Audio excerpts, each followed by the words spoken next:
power is... Now, opposition leader Raila Odinga has begun a signature collection drive in a petition he says is aimed at kicking President William Ruto and his Kenya Kwanza regime out of office. The 10 million signature campaign, according to Raila, is the beginning of the impeachment process of the president. But what really is the end game in Raila's new move? And can the president be impeached through that route? Jeff Kirui interrogates further.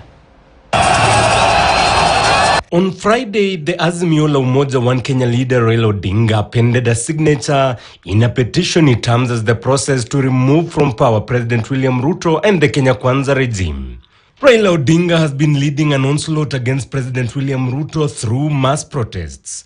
The signature collection drive seemingly a new strategy to exert pressure on the government after the bipartisan talks collapsed. Katiba ya Kenya imesema katika fungu la kwanza ya kwamba mamlaka katika Jamhuri ya Kenya iko mkononi ya wananchi wa Kenya. Even if they collect 10 million signatures, where will they take those signatures to who? Matters elections are not decided by signatures. They are decided on the ballot. Kama wewe unataka kupindua serikali, wale watu ambao upindua serikali hao ukamatwa wanapelekwa kwenye prison. So Raila Odinga, you are not above the law.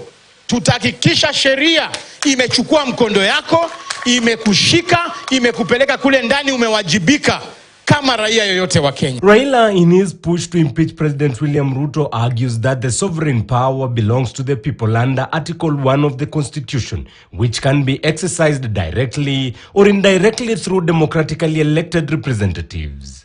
Kwa hivyo tunaanza harakati ya kuchukua hiyo mamlaka moja kwa moja. However, the Constitution stipulates that the president can only be impeached through Parliament.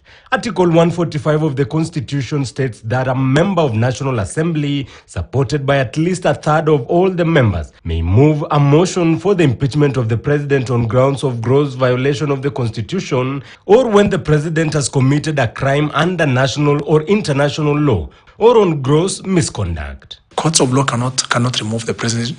The people of Kenya directly cannot remove him. It is the elected representatives through the National Assembly and through the Senate that can only remove the president. I think for me, I would say any other story about how the president can be removed is just hot air. After his election to office, President Ruto has constantly worked to woo members of the bicameral parliament to support his government, a move that has seen him edge towards an absolute majority in the August House. For one to be able to remove a sitting president, especially in our country, one must have a huge control and a huge following or influence of the members of the National Assembly and the Senate. In the event even a motion succeeds at the National Assembly, it can fail at the Senate level.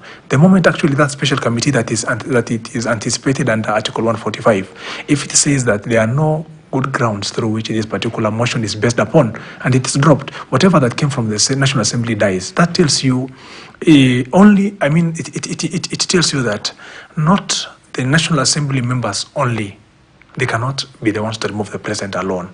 Again, on the other hand, it is not the members of the Senate who can remove the president alone. That tells you the need to have both levels of houses to okay the impeachment of the president. Political pundits argue that Raila's move is geared towards sustaining his political base towards the next general election. Former Prime Minister, in his quest to collect as many signatures as possible, it will have more of political effect than legal effect.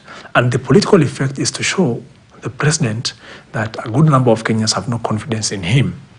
And what does that again mean? That means it will have an effect, or it will have a feel of what will happen come 2027, when maybe the sitting president might be interested in having a job at the presidency for the second time.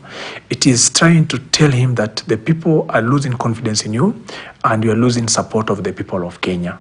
Jeff Kirui, KTN News. So as you've witnessed, rather, it's been a politically heated